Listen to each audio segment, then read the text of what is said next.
We'll close out the show with our 5 observations brought to you by, again, Community America, who brings us this live show from Training Camp Live, again from the University of Kansas Health System Training Complex. And the team will have tomorrow off. They'll be back in pads on Wednesday after having what they call a 10-10-10 day, an up-tempo, not a less physical kind of practice. But our 5 observations this week for this show, and it's going to start with Andy Reid's own words.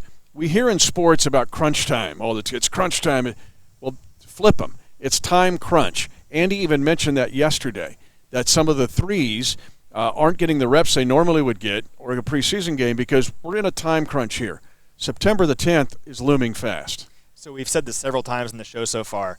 Every day and every rep in this camp matters. We've had a shortened off season because of the pandemic, and now when you come into this, while you want to have that ramp-up period that they had the past 2 weeks where you're using strength and conditioning, you're going through walkthroughs, it's kind of simulating OTAs and minicamp, and that was really important. But now that we've gotten through that, you got to fast forward. There's football in 3 weeks, and you have to make sure that you are taking advantage of every day. It's kind of like a game week when you're preparing in these practices. And as much as you want to use this time to evaluate depth on your roster, and they're still doing that, you also just have to get ready to play football. So one thing that I did like a lot today is that while the 1s and 2s are getting most of the reps, they did work in a lot of guys, maybe the 3s and 4s, to work with the 1s and work with the 2s to kind of evaluate that depth and give those guys an opportunity to show what they can do.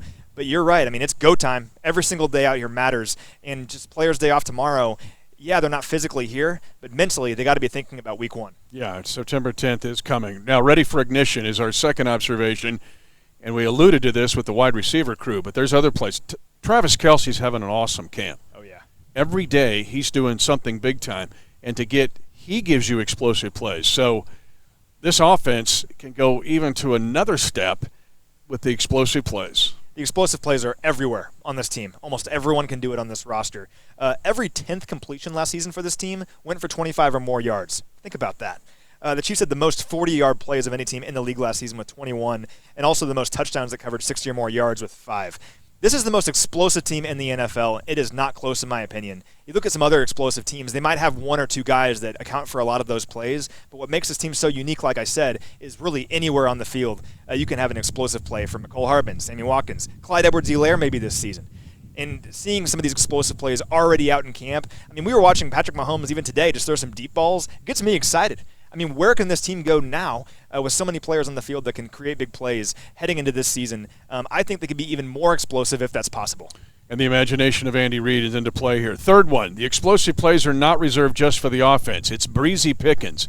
You think easy pickings? Think breezy pickings. Yesterday, a second spectacular interception here by Rashad Breeland. It would have been a 105-yard interception return of a touchdown. He picked Patrick Mahomes.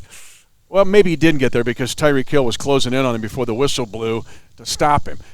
Still, we've seen Rashad Breeland have the two best interceptions here, but the explosive plays, to me defensively, is to make the next jump explosive plays. Think of the 100-yard game flipper against Detroit by Breeland, or the play against Denver on the sack strip by Anthony Hitchens that resulted in a defensive score. We've seen a little bit of that here from the defense.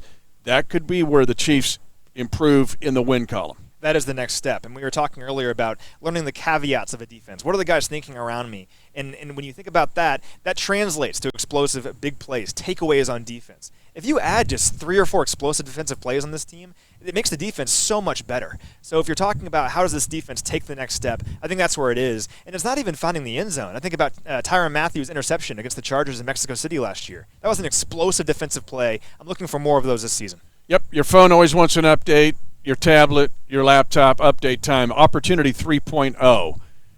We've alluded to it, but some guys getting some opportunities here because of the injuries. Yeah, we talked about Jody Fortson, Garrett Dieter, 2 big guys that I'm liking a lot so far in camp. And another one is Colin Saunders. Because of the injuries, Chris Jones hasn't been out here, and Derek Notty's missed some time. So you have Colin Saunders working in there with the 1s.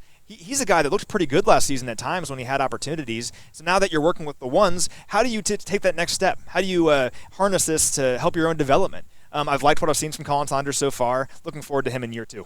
And our theme is our final observation, that is stay locked in. Whether it's a padded practice, whether it's a 10-10-10, whether it's an off day, this team has got to stay locked in. That's where Andy Reid wants them to be. There will be a lot of teams across the NFL that felt really good coming into this camp. They go to 3 padded practices, and then a lot of guys take the day off mentally. And they think that's okay. You know, they've been working hard. We're still getting used to football again. But those are the teams that are not going to have success during the season. The Chiefs are not that team.